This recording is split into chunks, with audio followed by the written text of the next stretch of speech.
Uma multidão se reuniu na porta da sede do Ministério Público Federal em Curitiba para a demonstração de apoio ao ex-deputado federal Deltan Dallagnol. O ex-procurador teve o mandato cassado pelo Tribunal Superior Eleitoral e o ato serviu para demonstrar repúdio à decisão e marcar posição em defesa da recuperação do mandato. Durante o discurso, Deltan relembrou do trabalho como procurador no Ministério Público Federal e como foi atuar na Operação Lava Jato, investigação que revelou o maior escândalo de corrupção da história deste país. Dallagnol se diz disposto a continuar o trabalho pelo bem do Brasil e disse que ele não deseja a vingança política.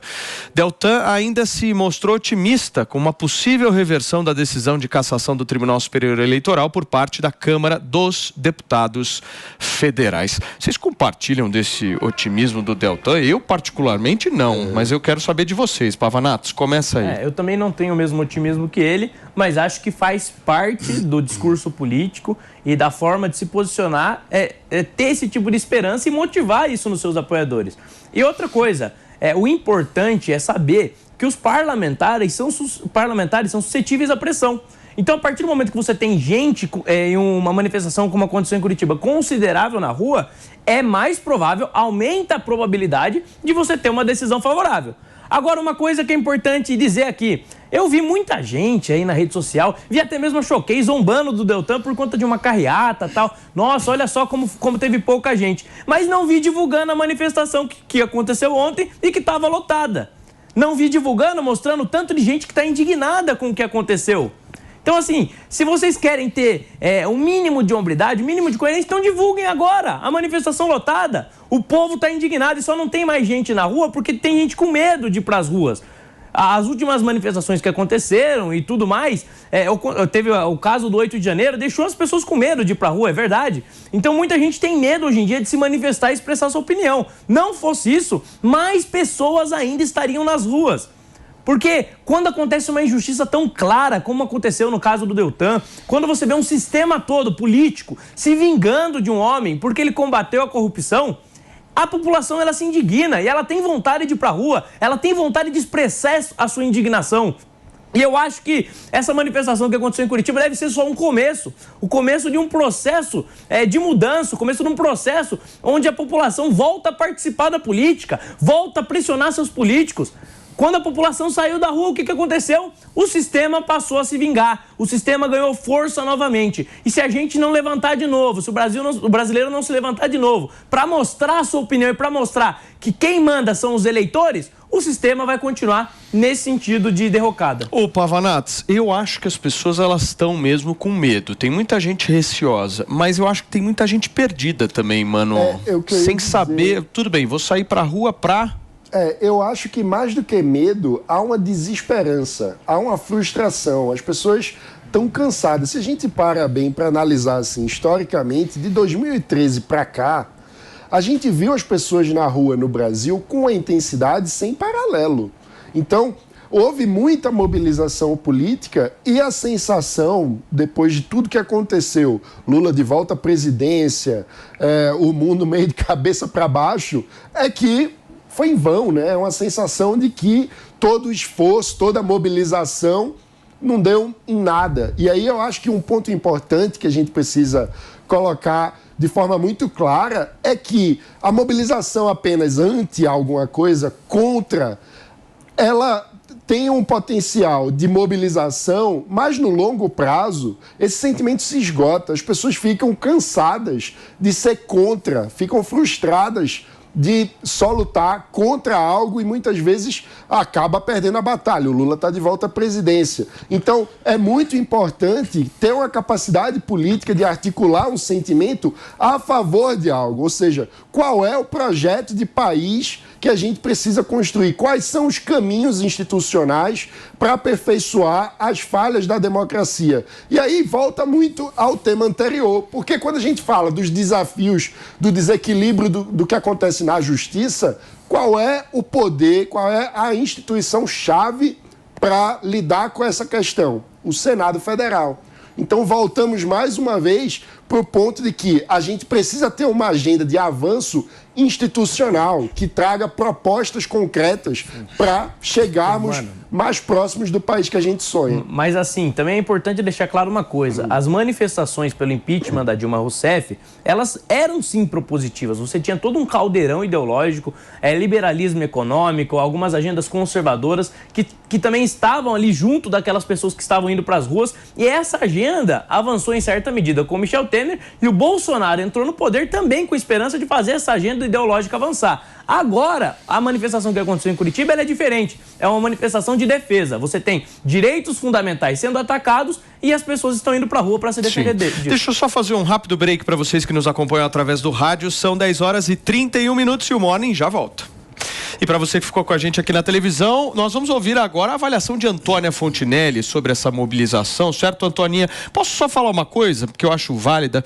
Tem que tomar muito cuidado com essas mobilizações de rua, porque é o seguinte, se você faz uma mobilização sem planejamento, mal feita de alguma forma, isso aí se vira mais contra do que a favor. Ou seja, sei lá, mete 10 gato pingado, 100 gato pingado na rua, não tem expressão nenhuma, né, Antônia? Tem que ser uma coisa organizada, planejada, como, por exemplo, os finais de semana de ministros. Gente, mobilização de rua é agora, próximo ano. Prefeitura, eleições municipais, prefeitura, vereadores. Já comecem desde já a estudar quem são os seus candidatos, quem é que está se candidatando, busquem o histórico e cobrem. Isso é a verdadeira mobilização, entendeu?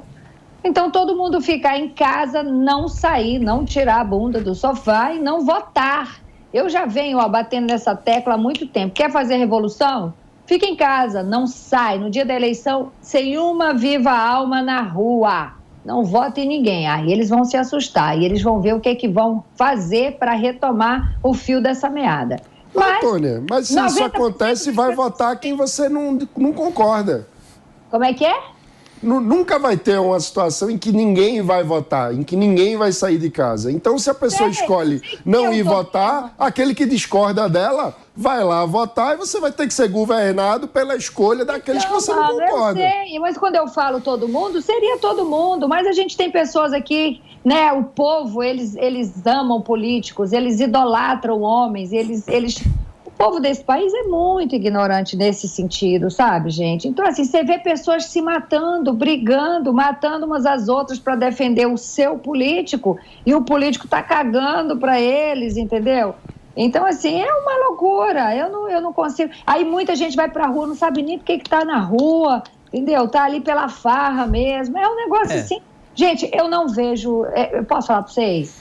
Eu não vejo solução. Mas eu acho que quando o povo é mal instruído, a responsabilidade é nossa. Formadores de opinião, pessoas que têm um pouco mais de instrução política, dedicam mais tempo à política, de informar essas pessoas, de qualificar o debate público, de trazer informações para essa galera. Se as pessoas elas estão mal instruídas, nós estamos falhando. Essa é a verdade. A gente tem que assumir a responsabilidade e o protagonismo de formar opinião e também não só jogar nas costas do eleitor, como se o eleitor fosse totalmente responsável e a gente não tivesse responsabilidade nenhuma. Não. Somos nós, o povo brasileiro. Nós temos que acordar e temos que mudar a mentalidade. Tem um estudo recente que eu estava vendo que o Brasil, como é que chama o índice de inteligência lá? O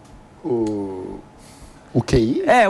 O QI médio dos brasileiros caiu nos últimos anos consideravelmente em relação a outros países. Ou seja, as pessoas estão tendo um decréscimo de educação. Um país que já tinha pouca educação está ficando menos instruído, menos educado.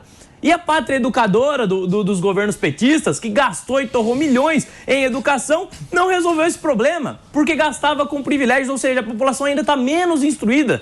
Cabe a nós termos a maturidade de saber se comunicar com essa galera e informar esses eleitores, para que eles possam tomar melhores decisões. Ô, Pavanatos, eu concordo integralmente com o que você disse, porque hoje em dia você tem talvez um discurso que é muito equivocado, que é de jogar a culpa sempre no eleitor, né? Então tudo é culpa do eleitor. O eleitor errou, o eleitor errou. Se um cara, a gente trouxe aqui um caso real, real. O cara votou no senador da chapa do Bolsonaro. O cara que ele votou tá indo coordenar a campanha do Boulos. E a culpa é do eleitor? Não, pô. Não, Paulo. Não é do eleitor. Eu acho uma sacanagem falar isso. Não é. O eleitor foi lá e depositou a intenção dele ali, foi lá.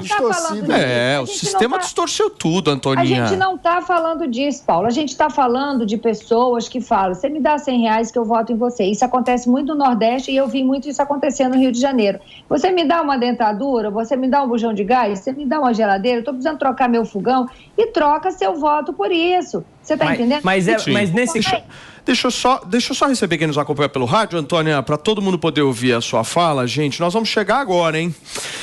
10h35 para vocês que nos acompanham ao vivo aqui na Jovem Pan. A gente está repercutindo um pouco a multidão que foi a Curitiba para dar apoio a Deltan Dallagnol logo depois do processo de cassação dele. A gente estava numa discussão aqui no intervalo, para quem está nos acompanhando no rádio, sobre essa coisa de jogar a culpa no eleitor em relação a determinados políticos que foram eleitos e mudaram de ideia no meio do caminho. E outra Antoninha, coisa, por favor. O Pavanato falou que no governo Lula, ao longo do governo Lula, não sei o que, educação... Todo governo, desde que eu me entendo por gente, a última coisa a ser preservada, a ser cuidada, a ser reparada é a educação e depois a cultura. Ninguém quer saber disso. Entendeu? E quando eu visitei algumas pessoas em busca de apoio e tal, que eu falava qual eram os meus projetos e tal, e que o meu carro-chefe era a educação infantil, o povo falava assim, você não tem alguma coisa para o comércio? Você não está pensando em alguma coisa para... Era coisas que, sabe, o povo quer saber de dinheiro, o povo quer saber sei lá do quê, o povo não quer saber de educação. E eu não vejo ninguém batendo na tecla da educação infantil. A sociedade não está preparada para falar de educação infantil. Aí quando já está a cabeça formada, todo adulto, todo estragado, aí vocês querem consertar? Claro que não vai dar certo.